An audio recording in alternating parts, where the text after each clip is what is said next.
Super star Rajinikanth இப்போ வேட்டையன் படத்தில் நடித்து முடிச்சிருக்காரு. இந்த வேட்டையன் படம் அக்டோபர் 30 ரிலீஸ் ஆக போகுது. மேலும் இந்த படத்தை டிஜே ஞானவேல் அவர்கள் டைரக்ட் பண்ணியிருக்காரு. இந்த படத்துக்கு அனிருத்தா மியூசிக் பண்ணியிருக்காரு. நம்ம லைக்கா ப்ரொடக்ஷன்ஸ் தான் இந்த படத்தை பிரம்மாண்டமாக ப்ரொடக்ஷன்ஸ் பண்ணியிருக்காங்க.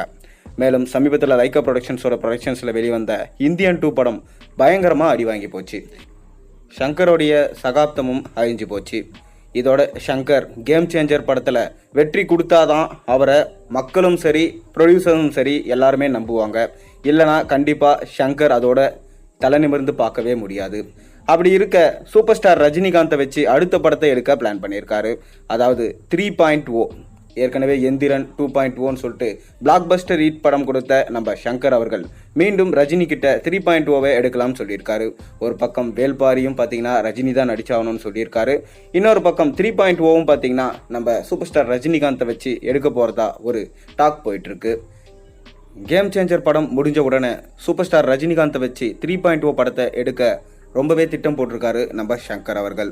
லைக்கா ப்ரொடக்ஷன்ஸ் கண்டிப்பாக இந்த படத்துக்கு ப்ரொடக்ஷன்ஸ் பண்ணுவாங்களா அப்படின்றது சந்தேகம்தான். ஆனாலும் சன் பிக்சர்ஸுக்கு குறி வச்சிருக்காராம் நம்ம ஷங்கர் அவர்கள். சன் பிக்சர்ஸ் தான் பார்த்தீங்கன்னா சமீபத்தில் எல்லா படத்தையுமே ப்ரொடக்ஷன்ஸ் பண்ணிட்டு இருக்காங்க. நம்ம சூப்பர் ஸ்டாரோடைய அடுத்தடுத்த லைனப்ஸையும் பார்த்தீங்கன்னா அவங்க தான் ப்ரொடக்ஷன்ஸ் பண்ண போகிறாங்களாம். அப்படி இருக்கும்போது ஷங்கர் அவர்கள் தலைவர் 175 படத்தை 3.0 கதையை எடுக்க அதிக வாய்ப்பு இருக்கிறதா சொல்லப்படுது. மேலும் இந்த 3.0ல அஜித்தும் ஒரு முக்கியமான கேரக்டர் பண்ண போறாராம். ஏற்கனவே அஜித் நம்ம ஷங்கர் படத்தை நிராகரிச்சிருக்காரு. ஷங்கர் ஒரு தடவை கதை சொல்லி அஜித் குமார் கிட்ட நடிக்க சொல்லி கேட்டிருக்காரு. ஆனால் அஜித் குமாரோ இது எனக்கு செட் ஆகாது, கண்டிப்பாக வேணாம், நான் நடிக்க மாட்டேன் அப்படின்னு சொல்லியிருக்காரு. சூப்பர் ஸ்டார் ரஜினிகாந்த் நடிக்க போகிற இந்த படத்தில் அஜித் குமாரும் ஒரு முக்கியமான கேரக்டரில் இப்போ நடிக்க போகிறாராம். பல வருஷம் கழிச்சு ஷங்கரோட டைரக்ஷனில் அஜித் குமார் நடிக்க போகிறாரு. மேலும் சூப்பர் ஸ்டார் கூட சேர்ந்து 3.0ல அஜித்தும் ரோபோட்டாக வரப்போகிறாரா, அப்படி இல்லைனா ஒரு சயின்டிஸ்டாக வரப்போகிறாருன்றது இப்போவே மக்களுக்கு ரொம்பவே ஆவலாக எதிர்பார்த்து காத்துட்டு இருக்காங்க.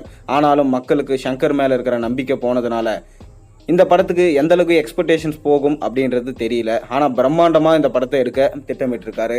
சயின்ஸ் ஃபிக்ஷனலாக ஏஐ டெக்னாலஜி மூலமாக ரஜினியை டிஏஜிங் பண்ணி இந்த படத்தில் யங்காக காமிக்க போகிறாராம். இதனால் சூப்பர் ஸ்டார் ரஜினிகாந்த் ஃபேன்ஸ் எல்லாருமே செம ஹாப்பியாக இருக்காங்க. அதை தொடர்ந்து சூப்பர் ஸ்டார் ரஜினிகாந்த் கூலி படத்தில் நடித்து முடித்த உடனே நம்ம நெல்சனோட டைரக்ஷனில் நடிக்க போகிறாரு. அதை தொடர்ந்து தான் நம்ம ஷங்கரோட டைரக்ஷனில் நடிப்பாருன்னு சொல்லிட்டு எதிர்பார்க்கப்படுது.